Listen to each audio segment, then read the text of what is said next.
Yes. Yeah. Habari za wakati huu wa Tanzania. Kwa majina naitwa Captain Tesha, afisa kutoka Jeshi la Wananchi wa Tanzania katika kikosi cha Saki, kwa maana kwamba ni shule ya anga ya kijeshi.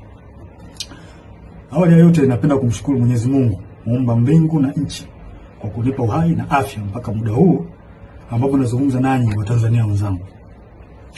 Nikiwa na maumivu makubwa sana moyoni juu ya haya yanaendelea katika nchi yetu.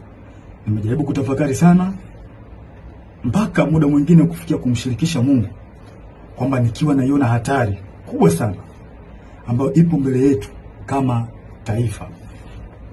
Haikuwa rahisi hata kidogo kwangu mpaka leo hii Watanzania kuniona nikiwa mbele yenu naongea haya mambo. Haikuwa rahisi kwa sababu nazijua taratibu zetu za kijeshi jinsi zilivyokuwa ngumu, hasa kwa mambo kama haya.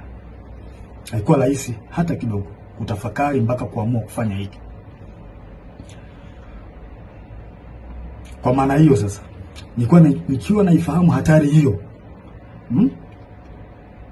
iliyopo mbele yangu juu ya hichi ninachokifanya kwenye utaratibu wetu, desturi zetu, pia katika mambo mengine, sitojali hizo hatari kwa namna yoyote.